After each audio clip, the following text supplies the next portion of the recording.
What? Thought raising a child was expensive.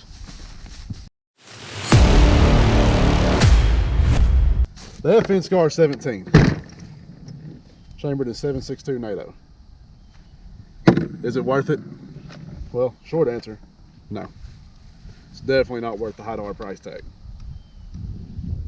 Is it cool? Hell yes, Call of Duty. Today we're going to discuss it a little bit. Is it a battle-proven rifle? Of course, it's been in the military for a while. They've had several contracts keeping it in. Do I love it personally? Yes. I'm a FN fan along with being a Flat Dark Earth fan, but I want to give an unbiased review. Do I enjoy it as a rifle? Yes. Do I think it's worth the price tag? Not at all. I think you can buy a lot of guns pretty close to it for a lot cheaper. Now, do you get a lot of the things that FN offers? Sometimes no, sometimes yes. But today we'll just discuss this gun. So I have the Scar 17S. It's got the ACR stock on it. I opted for that because I'm not a huge fan of white girl season UGG boots. So, but without that being said, I think it's a good rifle. More upgrades I want to do to it. We've got the Magpul MS1 sling, along with a Swamp Fox Arrowhead 1-10 optic on it. Pretty good optic. We've also got the Dead Air QD muzzle brake for the Sandman series suppressors, which I have. Still waiting on it in jail. But anyways, this is the reciprocating model, sadly. So yes, that charging handle does come back and forth while you're firing, sadly. But some of us can't afford to buy two of them, so that happens. But yeah, Scar 17, let's do some shooting with it.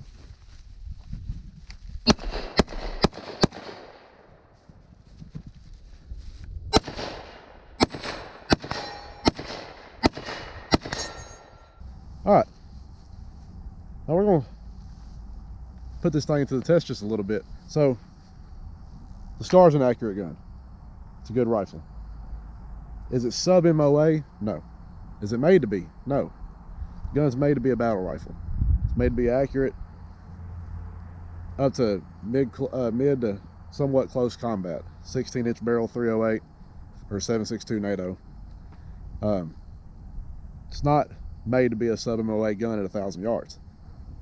But if it can ring steel at 100, I think we'll be all right. So we got a target set up downrange, and we're going to see what it can do.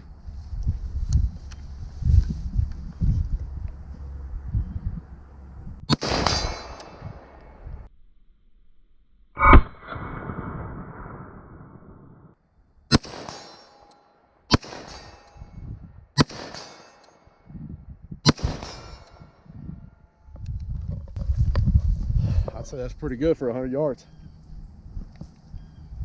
Might be a pretty good rifle. Let's try something else.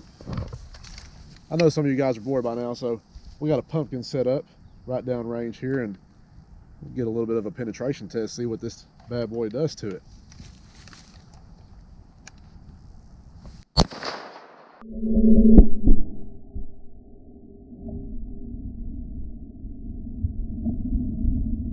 All right, look at me, look at me. You don't judge, we forget to record a lot. If anybody knows anything about shooting, you know that your entry hole is always going to be a little smaller than your exit hole. Haven't seen holes that big in a long time. So we got pumpkin here. We thought might be exploding a little bit harsher than that, but I guess that just goes to show how fast 7.62 NATO is moving that close. So we'll have other stuff out here, maybe in a later episode. Might blow up a little bit bigger than that, but I'd say that's a pretty good shot. So what do we get out of today's video? Should you buy one? No. Do you need one? No. Do you want one because it's cool? Everyone does. If you want a proven rifle and you're an FN fan, sure. But if you had $4,000, you needed to buy yourself a setup, I wouldn't go this route. Not for the money. Now, we were talking about $2,500, maybe. But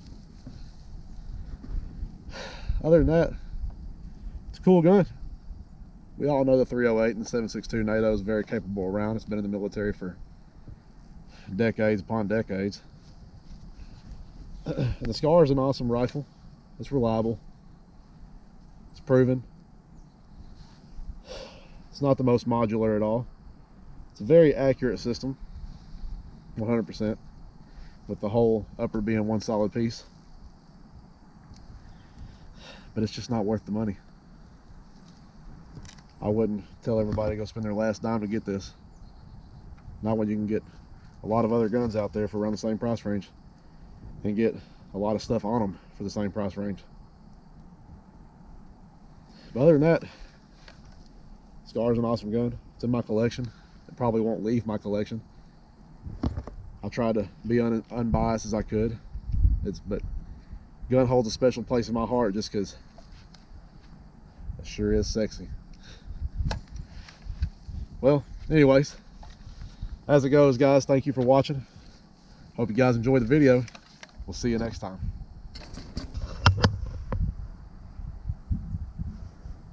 I think it got away a little too easy.